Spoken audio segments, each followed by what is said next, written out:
ममता दीदी घुसपैठिए को चुन चुन कर निकालेंगे। এই বাংলার কৃষ্টি কালচার সংস্কৃতি এবং বাংলা গোটা ভারতবর্ষকে পথ দেখায়। আজকে সেই বাংলায় কেউ এসে বলছে এ দিদি, ए दीदी, আবার কেউ বলছে এ মমতা, ए ममता दीदी, আবার কেউ বলছে রোহিঙ্গা, আবার কেউ বলছে ঘুসপেটিয়া, এ বাঙাল কো বাহার নিকলো। আবার শুনে গেল স্বরাষ্ট্রমন্ত্রী অমিত শাহের গলায় তিনি বলছেন এ বাংলা পুলিশ, এ বাংলা পুলিশ। ओ बंगाल पुलिस जरा वापिस जाओ। মানে কোথায় গেছে? এই বাংলাকে কিন্তু বাঙালি বাবু বলতো এক সময়। এই মেড়ো, খোট্টা, মারোয়ারি, উড়িয়া, পাঞ্জাবি, গুজরাটি তারা কিন্তু এক সময় এই বাংলাকে, বাংলার মানুষকে বাঙালি বাবু বলতো। আজকে দিনে দাঁড়িয়ে কেন বলতো দেখি বাঙালি বাবু বলতো? তার একটা কারণ ছিল। এরা সভ্যতা, কালচার, সংস্কৃতি, এদের ঐক্যন্যতা এবং এরা গোটা ভারতবর্ষকে পথ দেখিয়েছিল স্বাধীনতা সংগ্রামের লড়াইয়ের ক্ষেত্রে।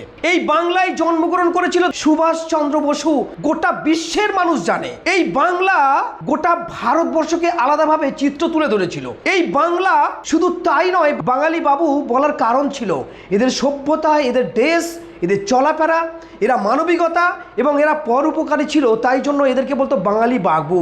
বাংলা সব থেকে আগে শহীদ হয়েছিল দেশের জন্য বাংলার মানুষ। শুধু তাই নয়, এই বাংলায় সতীদাহ প্রথা রদ করেছিল রাজা রামমোহন রায়। অখণ্ড ভারত যখন অন্ধকারে ছিল, এই বাংলা ছিল একটা বড় আকারের অখণ্ড বাংলা। বাংলাদেশ, আসাম, বিহার, উড়িষ্যা, এই বাংলায় ছিল ভারতবর্ষের রাজধানী। আর সেই বাংলাকে আজকে শাসন করতে আসছে গুড়িয়া, মাঝরাটি, উজরাটি, ছুজরাটি, তাদের যা ভাষা, ল্যাঙ্গুয়েজ, তাদের যা চলচলন, বাংলার মানুষের উচিত শিক্ষা দিয়ে যাচ্ছে। আজকে তাদের ঐক্যবর্তী পরিবার ছিন্ন হয়েছে। আজকে তারা সামাজিক ব্যবস্থা ছিন্ন করেছে, নিজেদের মধ্যে আত্মকেন্দ্রিক হয়েছে।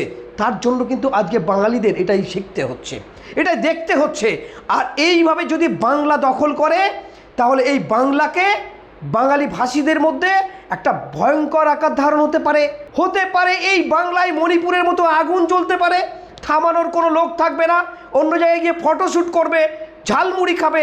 আবার এই বাংলায় কেউ এসে বলছে বস্তির শহর।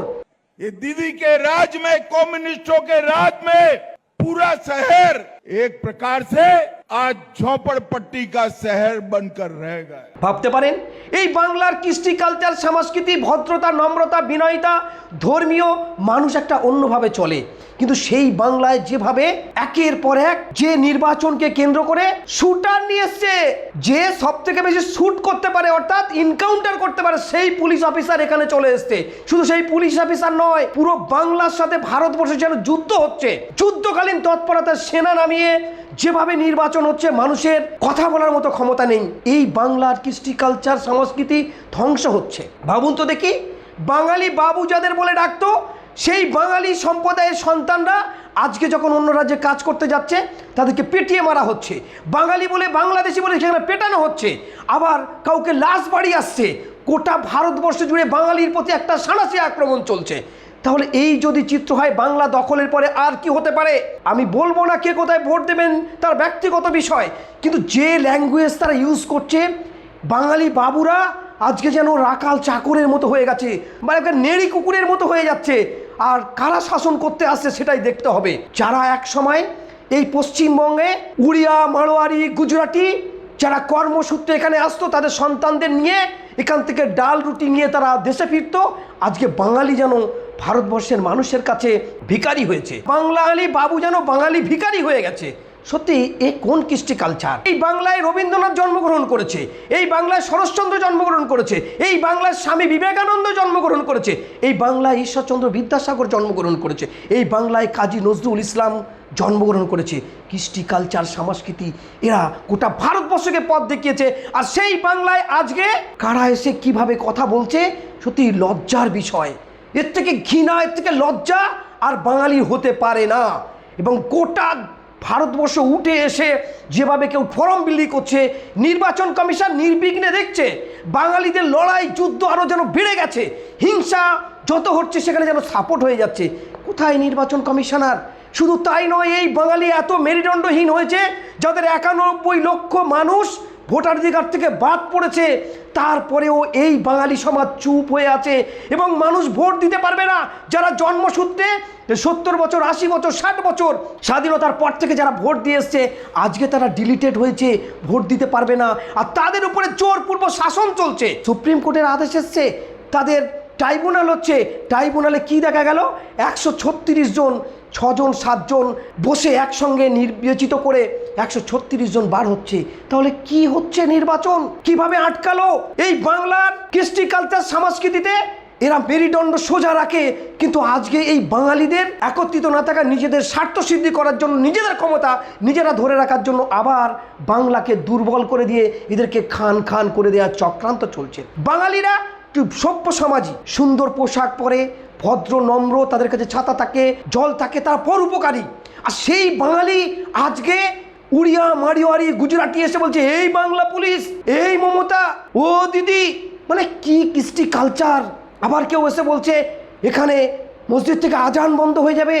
যে বাঙালির ঐক্য গোটা ভারতবর্ষকে পথ দেখিয়েছিল, যে বাঙালি নেতাজি সুভাষচন্দ্রর হাত ধরে হিন্দু মুসলিম একসঙ্গে লড়াই করে দেশকে পরাধীন দেশ থেকে স্বাধীন করেছিল, আজকে সেই বাঙালি হতবাক হয়ে নির্বিঘ্নে তারা সহ্য করছে। এটাই বাঙালির সামাজিক অবস্থা। অবক্ষয় হয়েছে বাঙালির, তাই ঘুরে দাঁড়াতে হলে আবার কিন্তু হিংসা বিদ্বেষ ভুলে বাঙালির এক পথে চলতে হবে। নাহলে প্রতিটা বাড়িতে এই ডিলেটেডের নাম করে বাংলাদেশে পাঠিয়ে দেবে, রোহিঙ্গা করে দেবে, তাদেরকে বলছে ডিটেনশন ক্যাম্পে পাঠাবে। এটাও বাঙালি দেখবে। যেমন আসামের বাঙালির উপরে অত্যাচার হচ্ছে, গুজরাটে হচ্ছে না, হরিয়ানায় হচ্ছে না, দিল্লিতে হচ্ছে না, শুধু বাঙালিদের উপর অত্যাচার। এই বাংলাকে খান খান করে শেষ করা হয়েছে। আসামকে টুকরো করা হয়েছে, বিহারকে টুকরো করা হয়েছে, উড়িষ্যাকে টুকরো করা হয়েছে, আবার বাঙালি অংশকে বাংলাদেশকে একটা সাইড ভাগ করে দিয়ে এদের মধ্যে সেই বিভাজন তৈরি করে আরও খান খান করে শেষ করতে চলেছে বাংলাকে। বাঙালি বাবু, আজকে একটু ভাবুন, ভাবার সময় এসেছে। মিঠুন চক্রবর্তীর মতো একজন ব্যক্তি, সে বলছে পশ্চিমবাংলা বাংলাদেশ হয়ে যাবে। ভাবুন দেখি কাদের মধ্যে বিষ ঢুকেছে। নিজের সন্তানকে রেপ কেসের আসামি থেকে বাঁচাতে সে আজ বাংলাকে বিক্রি করে খাচ্ছে। তুমি বাঙালি না উড়িয়া, না মারোয়ারি, না খোট্টা? ভাবো তো দেখি, যে বাংলা পথ দেখিয়েছিল সেই বাংলায় আজকে তোমরা বিদ্বেষ তৈরি করছো, হিংসা তৈরি করছো। তোমাদের কিন্তু ক্ষমা করবে না বাঙালিরা। আমরা দেখলাম এই রাজ্যের একাধিক প্রকল্প আছে, কিন্তু তারপরেও প্রধানমন্ত্রী এসে পশ্চিমবঙ্গের টোপ দিয়েছে 3000 টাকা করে দেবে মহিলাদের। তার জন্য রাস্তায় রাস্তায় বসে ফর্ম ফিল আপ হচ্ছে, টাকা বিলি হচ্ছে। এই টাকাটা কোথায় পাবে? নরেন্দ্র মোদী একবার ভেবেছে যে মণিপুরের মতো জায়গায় জ্বলছে, মণিপুর থেকে মানুষকে তুলে নিয়ে যাওয়া হচ্ছে, মণিপুরের মানুষকে বিক্রি করে দেওয়া হচ্ছে বলা যেতে পারে। তাদের বিক্রি ছাড়া কি? আমার ভারতবর্ষের মানুষ আগুন জ্বলছে, মণিপুর, ত্রিপুরা সেই আগুন নেভাতে পারছে না, আবার সেখান থেকে মানুষ ইসরায়েলে চলে যাচ্ছে, ওনার ফাদারল্যান্ডে পাঠিয়ে দিচ্ছে। তাহলে আগামী দিনে ভেবে রাখুন, বাংলার কৃষ্টি কালচার সংস্কৃতি ধ্বংস হয়ে হয়তো আপনার ইসরায়েলেও চলে যেতে হতে পারে। রাজ্যের মুখ্যমন্ত্রী মমতা বন্দ্যোপাধ্যায় যখন একটি প্রকল্প চলছে দীর্ঘদিন ধরে মহিলাদের ক্ষেত্রে, যে তাদেরকে কারো 1500 টাকা 1700 টাকা দেওয়া হচ্ছে, তখন বিজেপি বলছে ওরা কি ওদের বাপের টাকা দেয়? তাহলে বিজেপি যে 3000 টাকা করে দেবে ফর্ম ফিল আপ করাচ্ছে, তাহলে এই টাকাটা কারা দেবে? এটা কোথা থেকে আসবে টাকাটা? এটা কি ফাদারল্যান্ড অর্থাৎ ইসরায়েল থেকে আসবে? এটাও তো কারোর টাকা, আমাদের ট্যাক্সের টাকা দেবে। তার জন্য এখন থেকে নির্বাচন চলছে, তারপরে সেখানে ফর্ম ফিল আপ চলছে নির্বাচন বিধিভঙ্গ করে। আর নির্বাচন কমিশনার নিরূপ দর্শকের মতো দেখছে। গোটা পুলিশ, গোটা সিস্টেম, পুরো পশ্চিমবঙ্গকে একেবারে যুদ্ধকালীন তৎপরতা সেনা নামানো হচ্ছে।